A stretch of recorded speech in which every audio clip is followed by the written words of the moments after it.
नमस्कार विद्यार्थी मित्रों, मैं हूं Raghubhai M Patel, Shah SD high school Kukarwada. आज हम कक्षा 9 विषय हिंदी काव्य 4 कर्ण का जीवन दर्शन का अभ्यास करेंगे। कर्ण के जीवन दर्शन काव्य के कवि है रामधारी सिंह दिनकर।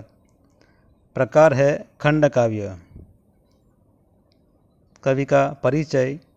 हिंदी के प्रसिद्ध कवि रामधारी सिंह दिनकर का जन्म सन 1908 बिहार के मुंगेर जिले के सिमरिया नामक गांव में एक किसान परिवार में हुआ था।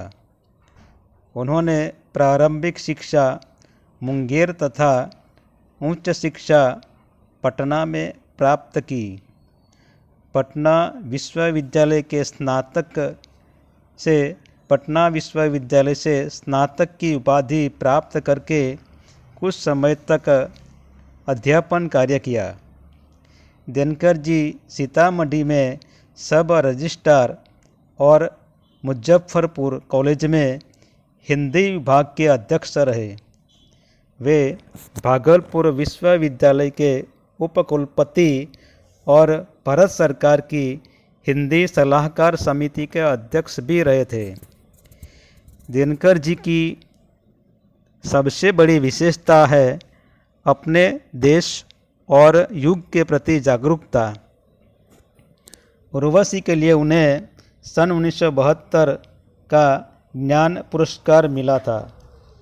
संस्कृति के 4 अध्याय उनका चिंतन ग्रंथ है, जिसे साहित्य अकादमी पुरस्कार से सम्मानित किया गया। मिट्टी की और आदि उनकी प्रमुख रचनाएं हैं।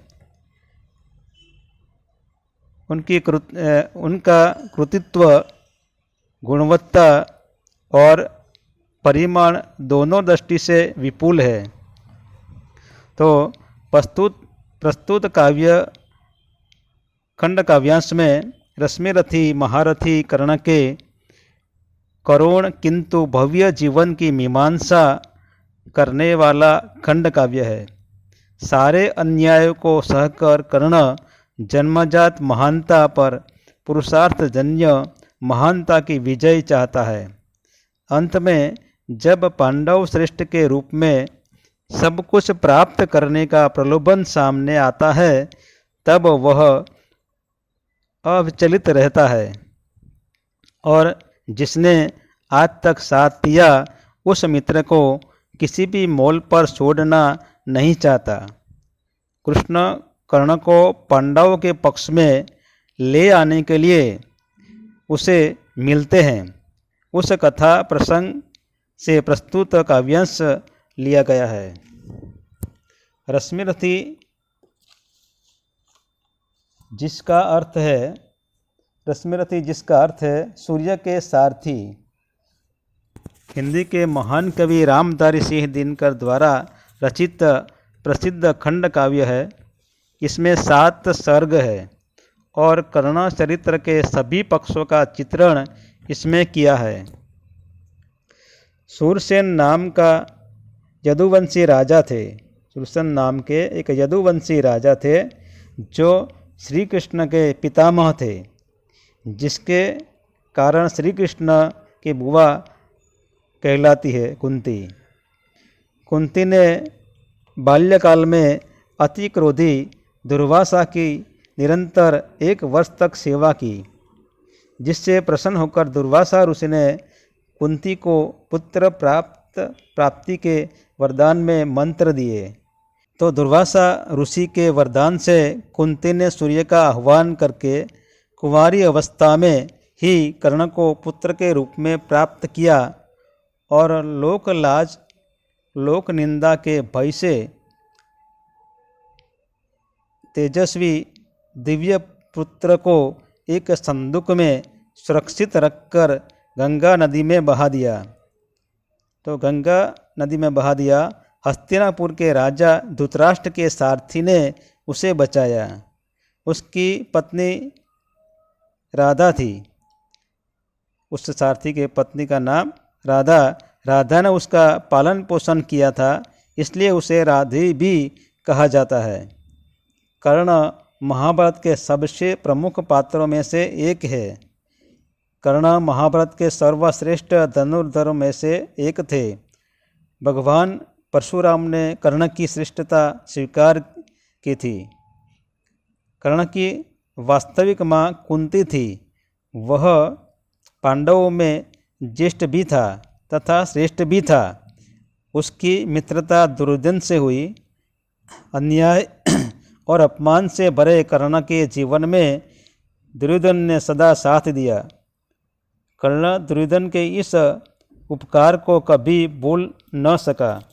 कर्ण एक महान योद्धा, साथ साथ महान दानी भी था। महाभारत युद्ध पहले श्री कृष्ण ने उसे पांडवों के पक्ष में लाने का प्रयत्न किया। उन्होंने कर्ण को राज्य का प्रलोभन दिया, परंतु कर्ण ने दुर्योधन का साथ छोड़ने से स्पष्ट इनकार कर दिया। इस तरह कर्ण ने जीवन के अंत तक अपनी मित्रता निभाई। कर्ण जानता था दुर्योधन दुष्ट है, फिर भी वो दुर्योधन के उपकारों के नहीं भूल सकते थे और जीवन के अंत समय तक साथ देने का वचन भी दिया था। इस काव्य में कर्ण की महानता के दर्शन होते हैं और दानवीरता का परिचय भी मिलता है। यहाँ इस काव्य में जब भगवान कृष्ण कर्ण को पांडवों के पक्ष में लाने के लिए समझाते हैं तो कर्ण और कृष्ण के बीच के संवाद का यहाँ वर्णन किया गया है। अब काव्य को हम देखते हैं। एक बार काव्य का हम पठन कर लेते हैं। वैभव विलास की चाह नहीं, अपनी कोई परवाह नहीं, बस यही चाहता हूँ केवल दान की देव सरिता निर्मल। बस यही चाहता हूँ केवल दान की देव सरिता निर्मल। करतल से जरती रहे सदा, निर्धन को भरती रहे सदा। करतल से जरती रहे सदा, निर्धन को भरती रहे सदा। तुच्छ है राज क्या है केशव, तुच्छ है राज क्या है केशव। पाता क्या नर प्राप्तई भव, पाता क्या नर प्राप्तई भव। चिंता प्रभुत्व अत्यल्प हास, कुश चाकचिक्य कुश क्षण विलास। कुश चाकचिक्य कुश क्षण विलास। पर वह भी यहीं गंवाना है, कुछ साथ नहीं ले जाना है। पर वह भी यहीं गंवाना है, कुछ साथ नहीं ले जाना है। मुझसे मनुष्य जो होते हैं, कंचन का भार न ढोते हैं। पाते हैं धन बिखराने को, लाते हैं रतन लुटाने को।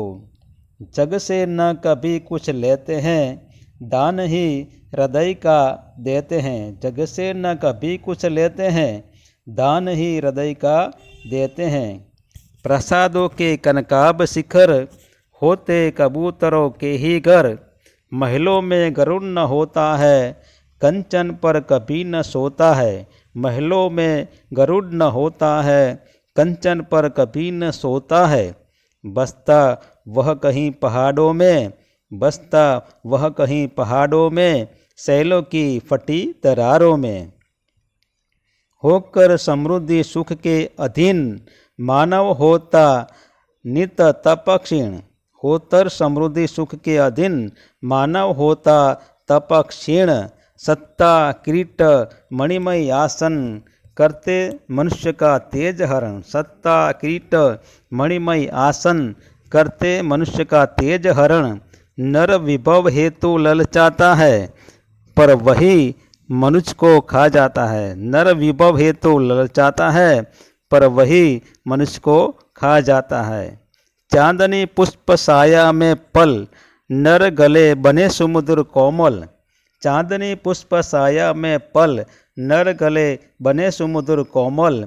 पर अमृत क्लेश का पिए बिना, आतप अंधड़ में जिए बिना।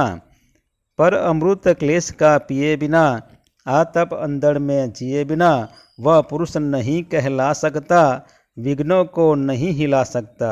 वह पुरुष नहीं कहला सकता, विघ्नों को नहीं हिला सकता। उड़ते जो झंझावातों में, पीते जो वारी प्रपातों में, सारा आकाश अयन जिनका, विषधर भुजंग भोजन जिनका। सारा आकाश अयन जिनका, विषधर भुजंग भोजन जिनका। वे ही फणिबंध चुड़ाते हैं, वे ही फणिबंध चुड़ाते हैं, धरती का हृदय जुड़ाते हैं, धरती का हृदय जुड़ाते हैं। मैं गरुड़ कृष्ण, मैं पक्षीराज, सिर पर न चाहिए मुझे ताज। दुर्योधन पर है विपद घोर, सकता न किसी विष उसे छोड़। दुर्योधन पर है विपद घोर, सकता न किसी विष उसे छोड़। रण खेत पाटना है मुझको, अही पास काटना है मुझको। रण खेत पाटना है मुझको, अही पास काटना है मुझको। तो अब हम काव्य के भावार्थ को देखते हैं। वैभव विलास की चाह नहीं, अपनी कोई परवाह नहीं, बस यही चाहता हूँ केवल, दान की देव सरिता निर्मल। करतल से जरती रहे सदा, निर्धन को भरती रहे सदा। कवि कहते हैं कि वैभव विलास की चाह नहीं, अपनी कोई परवाह नहीं, बस यही चाहता हूँ केवल, दान की देव सरिता निर्मल। हे केशव, हे जब भगवान कृष्ण कर्ण को समझाने आते हैं, तुम पांडु पुत्र हो, कुंती पुत्र हो, तो तुम्हें पांडवों के पक्ष में आ जाना चाहिए, उनके पक्ष में रहकर युद्ध करना चाहिए। मैं तुम्हें उसके बदले में वैभव विलास राजगादी तुम्हें दिलाऊंगा, ये सब तुम्हें मिलेगा। और तुम कुंती के ज्येष्ठ पुत्र होने के नाते तुम्हें राजा बनाया जाएगा। कृष्ण की बात सुनकर कर्ण जवाब के रूप में जो कहता है, यही हमारे काव्य में यहाँ दिया गया है। कर्ण कहता है कि हे केशव, मुझे वैभव विलास की चाह नहीं, मुझे कोई वैभव नहीं चाहिए, मुझे धन दौलत रुपया पैसा ये कुछ नहीं चाहिए, सुख या ऐश्वर्य भी नहीं चाहिए। मुझे धन दौलत और सांसारिक सुख भोगने की मेरी कोई इच्छा नहीं है। अपनी कोई परवाह नहीं, मुझे अपनी भी कोई परवाह नहीं, मुझे अपने खुद की भी कोई परवाह नहीं है। बस यही चाहता हूँ केवल, दान की देव सरिता निर्मल।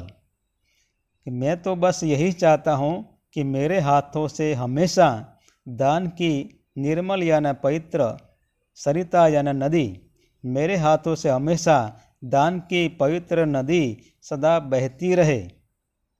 करतल से जरती रहे सदा, करतल यानी हथेली, कि मेरे हाथों से हमेशा दान की नदी बहती रहे और निर्धन को भरती रहे सदा।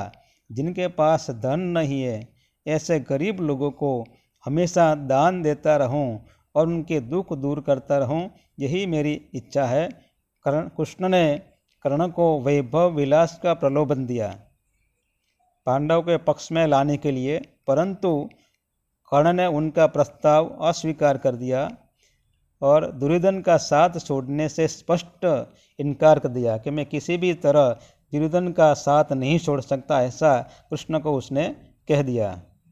दूसरी पंक्ति, तुच्छ राज क्या है, तुच्छ है राज क्या है केशव, तुच्छ राज क्या है केशव, पाता क्या नर प्राप्त भव, चिंता प्रभुत्व अत्यल्प हास, कुछ चाक्य चिक्य कुछ क्षण विलास, पर वह भी यहीं गवाना है, कुछ साथ नहीं ले जाना है।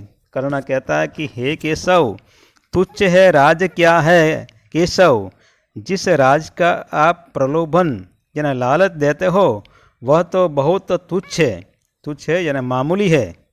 पाता क्या नर प्राप्त भव, वैभव यानी सुख संपत्ति पाकर आखिर मनुष्य को क्या मिलता। चिंता प्रभुत्व अत्यल्पहास, कुश चाक्य चिक्य कुश क्षण विलास।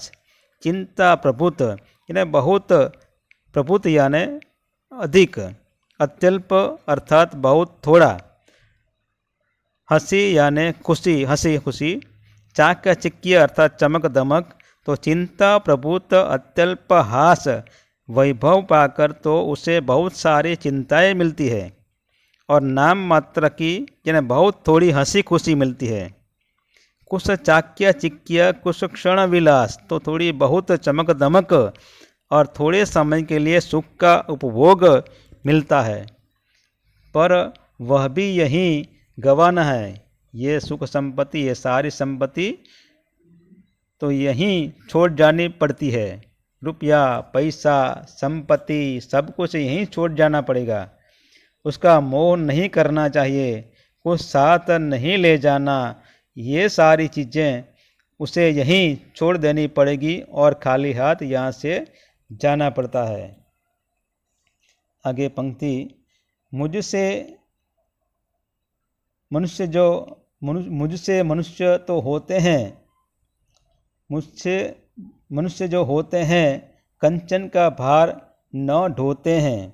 पाते हैं धन बिखराने को, लाते हैं रतन लूटाने को। जग से न कभी कुछ लेते हैं, दान ही हृदय का देते हैं। मुझसे मनुष्य जो होते हैं कंचन का भार न ढोते हैं, कि मेरे जैसे मनुष्य जो होते हैं वो कंचन यानी सोना, सोने का भार नहीं उठाते, नहीं उठा सकते, यानी सुख वैभव का जीवन नहीं बिताते। मेरे जैसे मनुष्य सुख वैभव का जीवन नहीं बिताते, सुख वैभव का जीवन बिताना नहीं चाहते। उसे सोने हीरे मोती आदि का कोई मूल्य नहीं है। पाते हैं धन बिखराने को, बिखराना यानी बांटना, दूसरे को देना। वे लोगों में धन बांटने के लिए ही प्राप्त करते हैं, यानी मेरे जैसे लोग धन संपत्ति जो कमाते हैं वो दूसरों को बांटने के लिए ही धन संपत्ति कमाते हैं, प्राप्त करते हैं। लाते हैं रतन लुटाने को, उनकी बहुमूल्य वस्तुएं जो है वह लोगों में बांटने के लिए ही है। उनके पास जो कीमती हीरा मोती आदि जो बहुमूल्य वस्तुएं हैं वो सभी वस्तुएं लोगों में बांटने के लिए ही उनके पास है। जग से न कभी कुछ लेते हैं, वे संसार से कुछ नहीं लेते। जग से न कभी कुछ लेते हैं, यानी वे संसार से कुछ अपेक्षा नहीं रखते। दान ही हृदय का देते हैं, अपने हृदय का दान ही करते हैं, यानी दुखियों पर दया करना। दानी पुरुष धन दौलत को संग्रह करने में ही नहीं मानते। दानी पुरुष धन का संग्रह करने में नहीं मानते। वे अपना धन दूसरों को बांटने में ही रुचि रखते हैं। वे अपनी बहुमूल्य वस्तुएं दूसरे को देने में संकोच नहीं करते, किसी से कुछ नहीं लेते, दूसरे को देने में ही सुख का अनुभव करते। इस तरह दानी पुरुषों का स्वभाव दयालु और उदार होता है। प्रसादों के कनकाब शिखर होते कबूतरों के ही घर। महलों में गरुड़ न होता है, कंचन पर कभी न सोता है। बसता वह कहीं पहाड़ों में, सैलों की फटी दरारों में। बसता वह कहीं पहाड़ों में, सैलों की फटी दरारों में। प्रसादों के कनकाब शिखर होते कबूतरों के ही घर। प्रसाद यानी राजमहल, कनकाब यानी सुनहले सोनेरी, शिखर यानी चोटी, पर्वत की टोच। सोने जैसी चमक दमक वाले भव्य राजमहलों की चोटियाँ कबूतर के ही घर बनती है। कबूतर हमेशा अधिकतर महलों में और घरों में रहना पसंद करते हैं। तो महलों में गरुड़ न होता, गरुड़ कभी महलों में निवास नहीं करता। महलों में गरुड़ न होता है, कंचन पर कभी न सोता है। कंचन यानी सोना। गरुड़ कभी महल में निवास नहीं करते। वह स्वर्णिम बिछोने पर नहीं सोता, उनका बिछोना सुनहरा नहीं होता, सोनेरी नहीं होता, उनका बिछोना सुनहरा नहीं होता। बसता वह कहीं पहाड़ों में, उनका निवास तो पहाड़ों में ही होता है। शैलों की फटी दरारों में, पहाड़ों की फटी दरार ही उसका घर बनती है। दरार यानी तिराड़, दो पत्थरों के बीच की खुली जगह। शैल यानी पर्वत। होकर समृद्धि सुख के आधीन, होकर समृद्धि सुख के आधीन मानव होता नित्य तपक्षीण। सत्ता किरीट मणिमय आसन करते मनुष्य का तेज हरण। नर विभव हेतु ललचाता है, पर वही मनुष्य को खा जाता है। होकर समृद्धि सुख के अधीन, अधीन यानी दास, सेवक यानी गुलाम, मानव होता नित्य तपक्षीण, तपक्षीण यानी प्रभावहीन अर्थात निस्तेज, यानी धन दौलत के गुलाम होकर मनुष्य अपना तो तेज खो देता है। अधिकतर मनुष्य धन दौलत का गुलाम बन जाता है, तो वो गुलाम बनने के कारण वो अपना व्यक्तित्व खो जाता है, तेजहीन वो बन जाता है। सत्ता किरीट मणिमय आसन करते मनुष्य का तेज हरण। सत्ता किरीट मणिमय आसन, सत्ता यानी राजपाट, किरीट यानी मुंगट, मणिमय यानी मोतियों से मढ़ा हुआ राजपाट, मुंगट और मोतियों से जड़े हुए सिंहासन मनुष्य के तेज को हर लेते हैं। व्यक्तित्व मनुष्य का नष्ट हो जाता है, ये सब उसे प्रभावहीन बना देता है। नर विभव हेतु ललचाता है, मनुष्य धन संपत्ति पाने के लिए ललचाता है, पर वही मनुष्य को खा जाता है। पर यही धन संपत्ति उसे एक दिन नष्ट कर देती है। सुख समृद्धि के अधीन रहने से मनुष्य धीरे धीरे अपना प्रभाव नष्ट कर देता है। सुख समृद्धि के अधीन मनुष्य अपना प्रभाव धीरे धीरे नष्ट कर देता है। राज मुकुट और मोतियों से मढ़ा हुआ सिंहासन उनका तेज हर लेते हैं। उसकी वैभव पाने की लालसा प्रतिदिन बढ़ती जाती है, परंतु यही लालसा आखिर में उसका विनाश कर देती है। इस तरह हे केशव, सुख समृद्धि के अधीन रहने वाले मनुष्य की अंत में दुर्दशा होती है। चांदनी पुष्प छाया में पल, नर गले बने सुमधुर कोमल। पर अमृत क्लेश का पिए बिना, आतप अंदर में जिए बिना, वह पुरुष नहीं कहला सकता, विघ्नों को नहीं हिला सकता। चांदनी पुष्प छाया अर्थात अत्यंत सुख भरा जीवन, सुमधुर अर्थात सुंदर। तो चांदनी और फूलों की छाया में पलकर मनुष्य सुंदर और कोमल भले बन जाए। मनुष्य का जीवन कोमल बन जाता है और वो कष्टों का सामना नहीं कर सकता। पर अमृत क्लेश का पिए बिना, आतप अंधड़ में जिए बिना, अमृत यानी अमरता देने वाला पेय, जिसे पीने से अमरता प्राप्त होती है। क्लेश अर्थात कष्ट, वेदना, आतप अर्थात तेज धूप, अंधड़ यानी आंधी।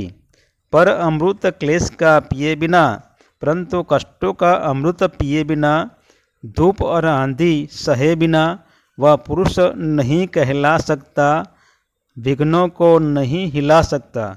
परंतु कष्टों का अमृत पिए बिना, धूप और आंधी का सामना किए बिना, न वह पुरुष कहला सकता है और न विघ्नों को पार कर सकता है।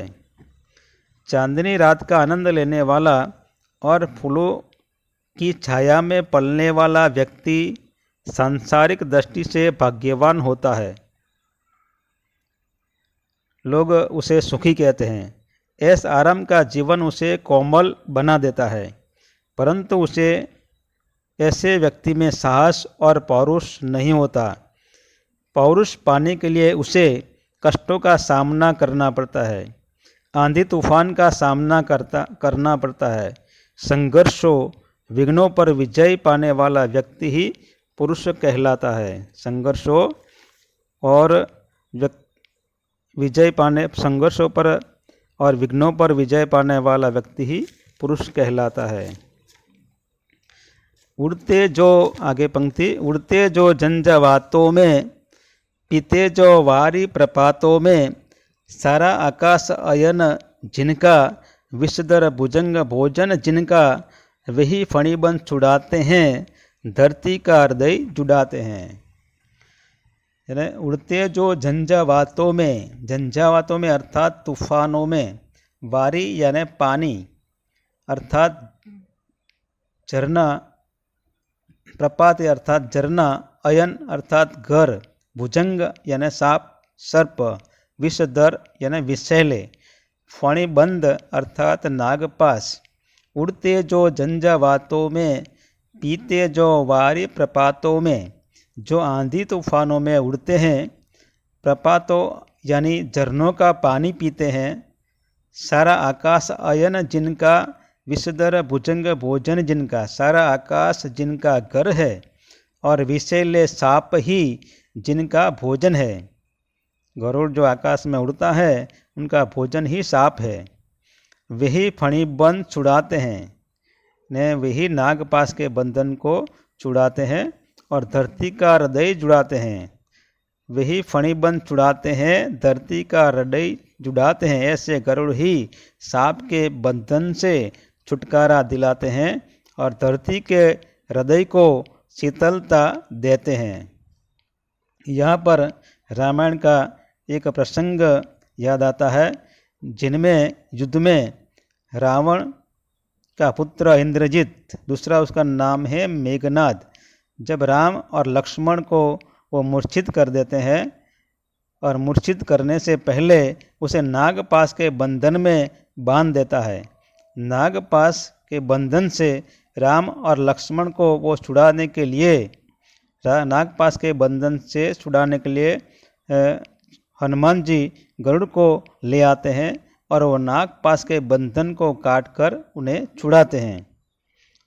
और मैं गरुड़ कृष्ण मैं पक्षीराज, मैं गरुड़ कृष्ण मैं पक्षीराज, सिर पर न चाहिए मुझे ताज, दुर्योधन पर है विपद घोर, सकता न किसी विष उसे छोड़, रण खेत पाटना है मुझको, अही पास काटना है मुझको। तो मैं गरुड़ कृष्ण मैं पक्षीराज, सिर पर न चाहिए मुझे ताज। हे कृष्ण, मैं ऐसा गरुड़ पक्षी हूँ कि मुझे अपने सिर पर मुकुट नहीं चाहिए, मुझे राजगादी नहीं चाहिए, सुख संपत्ति धन दौलत नहीं चाहिए, मुझे राजगादी नहीं चाहिए। इस समय मेरी स्थिति गरुड़ पक्षी के समान है, मुझे राज मुकुट नहीं पहनना है। दुर्योधन पर है विपद घोर, सकता न किसे विष उसे छोड़, कि इस समय दुर्योधन पर भारी संकट है। युद्ध रूपी नागपाश से उसे जकड़ रखा है, युद्ध रूपी नागपाश ने उसे जकड़ रखा है, मैं उसे किसी भी तरह छोड़ नहीं सकता। आज वो मुसीबत में है, ऐसे मुसीबत के समय में मैं उसे किसी भी तरह छोड़ नहीं सकता। रण खेत पाटना है मुझको, अही पास काटना है मुझको। अही पास यानी नागपाश, मुझे तो युद्ध में उतरना है और दुर्योधन के इस नागपाश के बंधन को काटना है, दुर्योधन को युद्ध में विजय दिलाना है, मुझे गरुड़ की तरह अपनी जिम्मेदारी निभाना है। महाभारत के पात्रों में से यहाँ दो पात्र की बातचीत का वर्णन हमने सुना, तो हम कह सकते हैं कि महाभारत कहानी में से दुश्मनी ही नहीं, महाभारत कहानी में सिर्फ दुश्मनी ही नहीं परंतु उसमें मित्रता और प्यार के कई किस्से भी शामिल हैं। कर्ण और दुर्योधन की मित्रता भी महाभारत में मिसाल है। कर्ण जानता था कि दुर्योधन अधर्मी है, अहंकारी है, उसकी हार निश्चित है, फिर भी कर्ण दुर्योधन का साथ नहीं छोड़ना चाहता, क्योंकि वो उसे उनका प्रिय मित्र मानता था और उनके ऊपर कई ऋण थे। अन्याय और अपमान भरे जीवन में दुर्योधन ने उसे मित्र बनाकर साथ दिया था, तो आज जब दुर्योधन मुसीबत में है तब वह साथ देकर उसका ऋण चुकाना चाहता था। तो यहाँ काव्य का भाव समाप्त होता है। अब हम शब्दार्थ और टिप्पणी देखते हैं।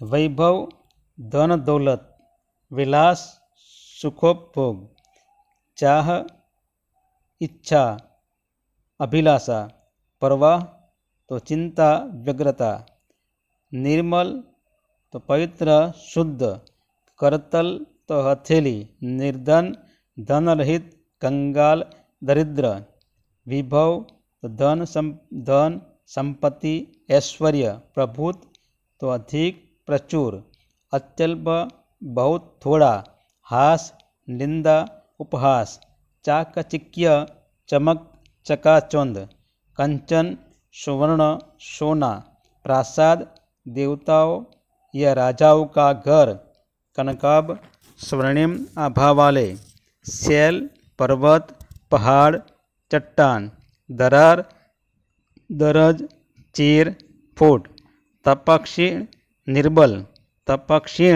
निर्बल, किरीट मुकुट, तेज प्रभाव कांति, चैतन्यात्मक ज्योति चमक, कोमल मृदुल सुकुमार, क्लेश दुख कष्ट वेदना, अमृत मुक्ति, आतप धूप उष्णता गर्मी, अंधड़ आंधी, झंझावात वर्षा सहित तीव्र आंधी, वारी जल पानी, प्रपात पहाड़ या चट्टान का खड़ा किनारा, अयन गति चाल पथ गमन, विष गरल जहर, भुजंग तो सर्प, विपद आपत्ति संकट, घोर तो भयंकर विकराल, पाटना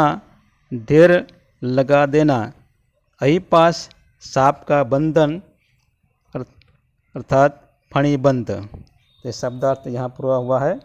धन्यवाद। जय भारत।